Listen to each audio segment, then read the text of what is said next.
Olá amigos da TV Impacto, aqui quem fala é Alan Patrick, o porta-voz do povo, levando assuntos de interesse da nossa população. E hoje estamos recebendo nos estúdios da TV Impacto o professor da UFOPA, Celson Pantoja Lima.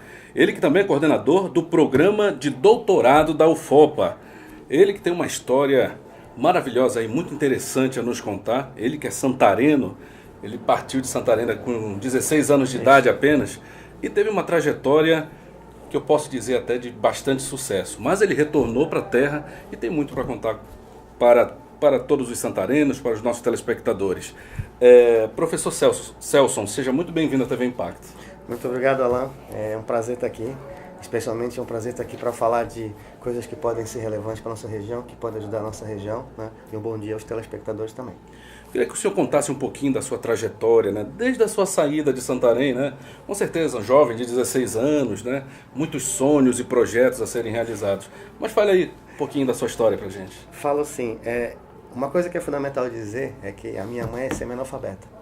Ela criou 5 filhos, desses 5 tem uma desembargadora e tem 2 doutores na família. Então a gente conseguiu, com muita batalha, fazer uma carreira realmente onde a gente pode estar orgulhoso. É um exemplo, né? Que tem muita gente que se vê hoje numa situação financeira ruim e coloca isso como desculpa, né? No nosso caso era uma motivação. Uma motivação, A gente né? sabia que se a gente não batalhasse por isso, a gente ia continuar na mesma situação que a minha mãe estava, né, que a gente vivia. Então eu consegui sempre bolsas, né, nos colégios onde eu passei, do Amanda e por aí. E com 16 anos eu saí daqui para fazer universidade em Florianópolis, porque não tinha UFOPA. Não tinha instituição aqui. Ou era Belém, ou era Manaus, ou por que não Florianópolis? Que época era mais ou menos? 81. 81. 81. Então eu saí, entrei na UFSC, né, em computação, fiz computação e comecei a trabalhar na sequência. Fui trabalhar em São Paulo, morei 2 anos lá trabalhando direto. Aí depois, um dia disse, cara, eu quero voltar para a academia, quero fazer doutorado. Então voltei para Floripa, fiz mestrado. Aí depois, nesse período, apareceram saídas internacionais, então comecei a ganhar o mundo. Fui para a Colômbia trabalhar com a IBM, fiquei 1 ano lá. Voltei, fui para Lisboa, trabalhar na Universidade Nova de Lisboa. Fiquei mais quase 2 anos, terminei meu mestrado. Aí, entretanto, em Floripa abri uma empresa, né, aquela ideia de fazer na Revolução. Era a época do Collor, uma época terrível, 92. 92, né? A gente não tinha nada, mal dava pra gente sobreviver. Aí as coisas foram sempre acontecendo na minha vida de uma maneira iluminada, posso dizer. Sempre nos momentos que eu precisava de ajuda, a ajuda apareceu. E foram convites, né? Depois eu percebi que, na realidade, esses convites foram talvez consequência das coisas que eu fazia. Eu fui criando uma rede. Reconhecimento. E a rede foi me levando para cima sempre, né? Me levou até o MIT, até os Estados Unidos, graças a tudo que eu fiz para investir nisso. E então me convidaram para ir para Portugal, nessa época do mestrado, aí voltei, aí consegui uma bolsa. Naquela época era dificílimo bolsa para a gente fazer doutorado fora, consegui. Eram 6 bolsas no Brasil inteiro para minha área, eu fui um dos 6. Consegui, voltei depois do doutorado. Aí era uma época também péssima, né? Fernando Henrique Cardoso. Não tinha vaga nas universidades, não tinha concurso, não tinha nada, né? Então eu cumpri aqui o meu retorno e me convidaram para trabalhar na França, né? No sudeste da França, Côte d'Azur. E fui para lá e fiquei 8 anos lá, como pesquisador, né? Representando a França na Europa inteira. Então minha vida era fazer pesquisa, participar de projetos europeus e em algumas áreas ligadas à computação, né? A minha graduação foi computação, mas eu fui sempre pulando. Meu mestrado foi em mecânica, meu doutorado foi em engenharia de produção, né? E depois eu fui para as áreas de arquitetura, engenharia, construção e sempre fiquei assim, vendo o mundo a partir de vários ângulos. O que para mim foi excelente, esse é o meu perfil. Eu gosto disso, eu não me vejo assim, né? Numa coisa. Na verdade, você viu, os saltos da tecnologia, da informática, todos durante sua trajetória, todos. Né? A gente Todos começou, os pulos, né? Começou programando com cartão perfurado, né? Cartãozinho de papel que a gente colocava no nosso programa, até o que a gente tem hoje. Então são 30 e poucos anos aí onde o mundo mudou radicalmente. Você Mas acompanhou tudo. Eu nunca me desliguei de Santarém. Eu sempre quis voltar. Só que quanto mais eu estudava, mais longe eu ficava. Porque como é que eu voltava? E pelo fato de receber convites, era muito reconhecido, né? Sim. Isso dificultava ainda mais o seu retorno, né? Quando a UFOPA abriu aqui, cara, o dia que eu soube, eu disse, agora eu volto. Agora eu tenho mais chance de eu voltar. E aí eu comecei a organizar a minha trajetória para voltar. E no segundo concurso da UFOPA eu já estava aqui. E quando foi isso, mais ou 2011. menos? 2011. Mais ou menos em 2006 ali, 2007, eu disse, está na hora de eu começar a pensar em voltar. Em 2009 a UFOPA abriu. Começou a funcionar. Aí digo, tá aqui o sinal que eu queria. É para cá que eu vou. Aí eu voltei para Portugal, eu fiquei 3 anos como professor na minha faculdade, onde eu fiz doutorado, né? Aliás, mestrado e doutorado. E depois apareceu o concurso aqui. É aquelas coincidências, né? Que eu estava aqui na semana do concurso, só que eu não sabia que ia ter concurso. Quando eu soube, juntou a fome com a vontade de comer. Aí eu passei e quando eu decidi voltar para Santarém, para mim a missão, né, até as coisas era clara. Eu tinha acumulado muito conhecimento esse tempo inteiro e eu sabia que eu podia ajudar a nossa região através da universidade, né? A universidade é um meio, não um fim. Ela é um instrumento para a gente desenvolver em várias áreas, né? Áreas sociais, tudo que a gente quiser pensar, inclusive a área econômica, que eu acho que não é para a gente separar produção de conhecimento da economia, pelo contrário. O mundo inteiro todo caminha assim, né? Quem produz conhecimento tem economia forte, quem não produz não tem. Então a UFOP para mim vai muito além do muro que a gente tem ali, vai muito além do meu currículo e do currículo dos nossos colegas, né? Tem talvez um número expressivo de doutores na UFOP para a localização que a gente tem hoje. O doutorado é uma prova disso. A gente conseguiu aprovar, né, com nota 4 na CAPES, de entrada, que é uma coisa fantástica para quem está no meio da Amazônia, né, praticamente com problemas de distância, logística e tal. Então isso é uma matéria-prima que a gente tem que transformar em resultados. E aproveitando o nome do jornal, tem que causar impacto na região, né? O senhor é coordenador do programa de doutorado lá da UFOPA. Sim. Como é que funciona hoje? Em que reflete hoje o programa de doutorado? O programa de doutorado está entrando no 5º ano agora. Então, normalmente um doutoramento leva 4 anos para ser executado, né? Em média. Isso que a gente espera, é o que a CAPES mais ou menos preconiza para a gente. Então, os primeiros doutores começaram a sair agora, né? Nós acho que talvez tenhamos 7 ou 8, é um número por aí, não chegamos a 10. Coisas boas, né? A pesquisa começa a ser aplicada aqui, produzida aqui. Não precisa vir gente de São Paulo dizer como é que a gente tem que pesquisar. Não, nós estamos aqui, nós estamos, digamos, na linha de fogo, nós produzimos para cá. Outra coisa, esse doutorado da UFOPA, acho que só 2 pessoas que não estão na UFOPA, que não são professores da UFOPA, ou seja, a gente está qualificando os nossos docentes, né? Os mestres que entraram ali já como professores e outros que não entraram como professores, mas no percurso passaram no concurso e foram contratados. Inclusive, os profissionais que vêm da UFOPA têm um reconhecimento muito grande no seu currículo. Pesa bastante, né? Sim, é verdade. Para qualquer setor profissional. E essa já falando, né, do viés da UFOPA, acho que essa é outra missão que a UFOPA tem. A gente só vai conseguir realmente isso que tu falaste numa escala assim, imediata e óbvia, quando a UFOPA estiver mostrando realmente o impacto que ela causa na região. Quando os profissionais que saírem daqui fizerem uma diferença, não só aqui, mas também no resto do mundo, porque algumas áreas do mundo é todo nosso. A gente se forma aqui, tem conhecimento aqui, e aquela coisa que tinha quando eu saí em 81, aquele cenário, né? A gente está ilhado, sem conexão com ninguém, distante de tudo, não existe mais. Não existe internet, não existia... Exato. Então, para dar um exemplo concreto, no doutorado, nós assinamos uma cotutela, que é um programa internacional com a Universidade Nova de Lisboa. Isso quer dizer o quê? Que os alunos daqui que forem para a faculdade onde fez doutorado, dentro do tempo desse doutoramento, eles vão ter 2 diplomas. Um diploma da UFOPA e um diploma português de doutor, né? Nossa, que ninguém na região norte tem, só a gente, né? E já temos 2 casos assim. Um que já defendeu, agora está no processo para receber o diploma português, e outro que vai defender agora, no começo do próximo ano. Todos os 2 trabalham comigo.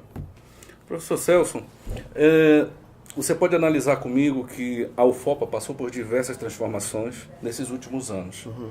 Infelizmente, por conta, né, dos escândalos, tudo que vem acontecendo em Brasília, as crises econômica, crise política que nós estamos vivendo, tem refletido bastante na UFOPA hoje. Uhum. Né? E estamos também prestes a uma nova eleição, uma nova gestão, uma nova direção, né? Os rumos, o futuro da UFOPA hoje, né, é um pouco incerto, até porque surpresas estão aparecendo. Sim. Como contingenciamento, surpresa, cortes e tudo mais. Na sua visão assim ampla, como você está vendo esse cenário? O problema não é só local, né? Se fosse só da UFOPA, talvez fosse mais fácil resolver. O cenário de dificuldade é nacional. O USP está com problema de pagar as contas, o Unicamp está com problema, são as 2 maiores do país. O que a gente tem que aliar a isso? Bom, situação de crise, a gente tem que buscar solução. não é só também depender do dinheiro do governo. É claro que a gente precisa, e a maior parte do orçamento da UFOPA vem do governo, do MEC, para as coisas básicas. No entanto, por exemplo, a pesquisa, a gente também tem que começar a criar uma cultura aqui dentro da universidade. Alguns colegas têm, outros não, que tem recursos externos fora daqui. E não é fora de Santarém, é fora do país. A gente consegue fazer parcerias. Eu tenho, por exemplo, um projeto grande de 4 milhões de reais, que vai aplicar resultados aqui, que vai produzir resultados aqui. A reunião final dele, se Deus quiser, vai ser aqui. Então vem a Comissão Europeia para Santarém. É a primeira vez que ela vem aqui para um evento desse, vai ser uma semana.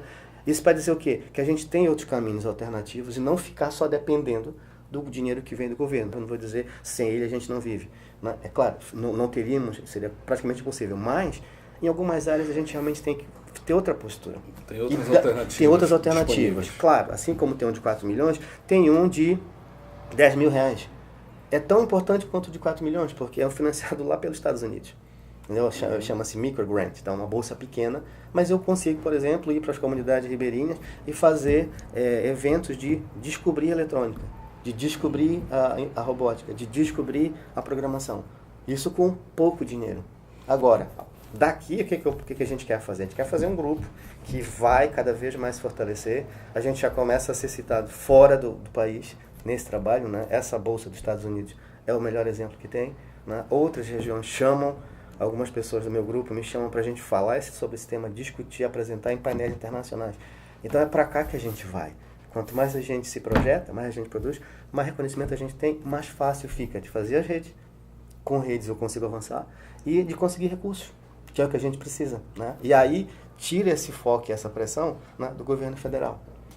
Professor, a sua história, como você acabou de falar, é uma história de superação, é uma história de... Tem um ditado, quem luta, quem madruga, vence. Quem corre atrás dos seus objetivos, se correr, né, com o coração, simplesmente tem sucesso. Se você pudesse dar um recado para a nossa juventude. Você saiu com 16 anos daqui, numa época desprovida de comunicação, tecnologia praticamente zero. Sim. Você foi lá, né, e foi reconhecido. Sabemos da importância também que as bolsas hoje, principalmente para as pessoas que não têm tanta condição, Sim. pessoas de outros municípios, né? E isso foi essencial na sua trajetória. Foi. Qual o recado que você daria para esse jovem hoje, de 16 anos, 17 anos, que tem a cabeça cheia de sonhos e que quer alguma coisa na sua vida? Assim, usando a sua trajetória de vida, dê um recado aí para esse público. Eu tenho uma coisa que para mim é fundamental, né? Que depois eu descobri, fazendo uma análise nessa retrospectiva da minha carreira, nesse processo inteiro. Sempre que me dava uma tarefa, Celso, faz tal coisa, eu fazia o máximo que eu podia da melhor forma possível. E às vezes fazia mais do que me pediam, né? Então, o comprometimento que eu assumia com as atividades que me eram passadas se refletiu depois naquilo que eu falei. Eu fui criando uma rede onde as pessoas me reconheciam. Elas sabiam que se me desse alguma coisa para fazer, eu ia fazer, tá? No prazo, eventualmente mais do que eles tinham pedido. E na hora a gente não consegue mensurar isso. Só depois, quando começa a receber convite, né, do exterior, olha, tem trabalho para ti, tu queres vir para cá? A gente está precisando de pessoas com o teu perfil. Olha, tu vai ter um evento nos Estados Unidos, a gente quer que tu represente o Brasil nos Estados Unidos, no MIT. Aí a gente percebe, né, realmente o valor que teve isso, comprometimento com o negócio. Assumir o compromisso e nunca brincar. Olha, posso não fazer 100%, mas eu fiz 80%, que foi o máximo que eu consegui fazer. Então essa é a frase. Pega uma coisa para fazer, faz o máximo, dá o melhor. Cara, pode não sair perfeito, mas é o melhor que eu consigo fazer, sempre. Então essa eu acho que é, para mim, a grande tônica de tudo isso que eu fui passando. Mediocridade não cabe numa situação como essa, né? Tem que dar tudo que você tudo que tu tem disponível. E de novo, a gente sabe que em alguns casos não é suficiente, eu não consigo 100%, mas se eu conseguir 50% dando tudo que eu tenho, cara, eu vou ser reconhecido por isso. As pessoas percebem, né? Todo mundo tem limitação, ninguém é perfeito. Eu soube também, com informações de amigos seus, que você é um ótimo músico também, né? Sou. Você sabe fazer o violão chorar também, né? Essa parte da música, né? Na realidade, eu lancei um livro de poesias ano passado, e aí fiz um show, fiz dois, um no Teatrinho, no lançamento, outro na Casa de Cultura. E agora eu estou para fazer um DVD O Sebastião Tapajós abriu o show comigo, foi uma alegria sem fim, imagina, meu ídolo. Imagina, né? Fiz uma música pra ele, ele topou tocar, foi pro palco, tocou com a gente, foi fantástico. Então eu gosto muito disso, sabe? E acho que a música complementa muito bem, né? A arte complementa muito bem o tipo de trabalho que eu faço, que é o trabalho... Porque a música traz disciplina também. E trabalha o teu cérebro de outras formas. Se vocês forem Uhum. pesquisar na internet, vocês vão ver como é que o cérebro dos músicos funciona quando eles estão tocando, compondo. Sabe? Tu ativas várias áreas que as pessoas normalmente não ativam. Né? Aquilo é um festival.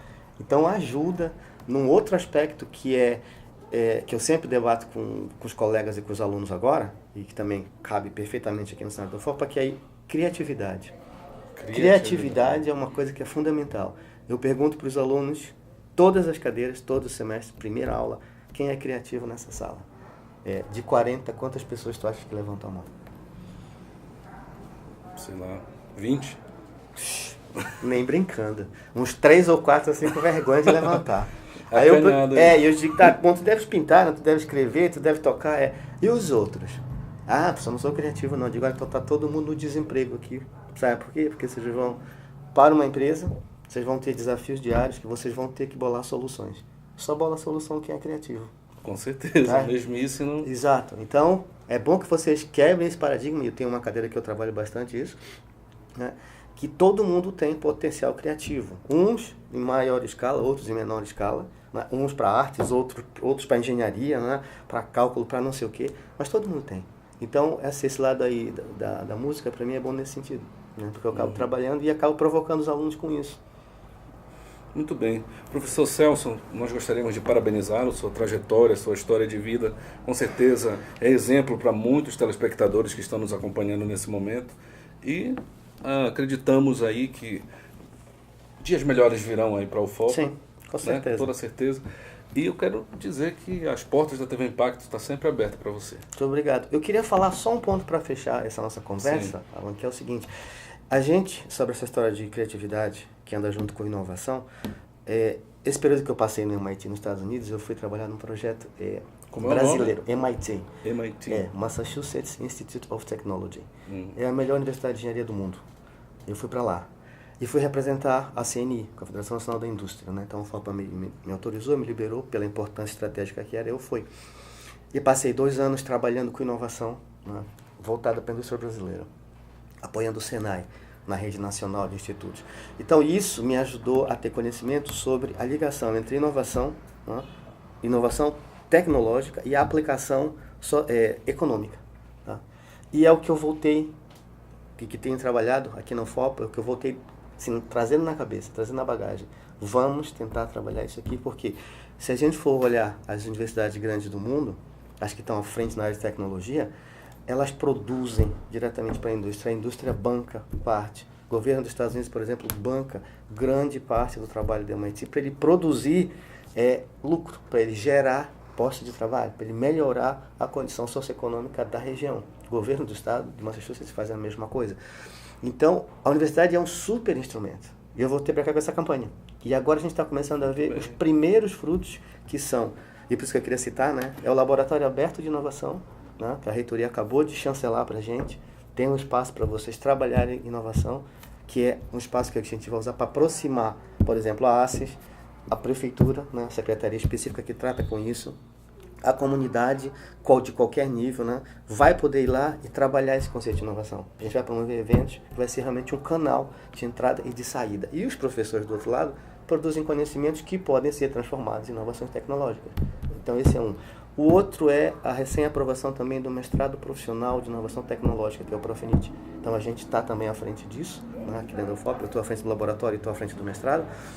E a gente vai juntar essas coisas. Então a gente está devagarzinho começando a engatinhar nisso e a gente espera ter o impacto, né, daqui a alguns anos. Então essa é a nossa expectativa, essa é a nossa missão, entre aspas.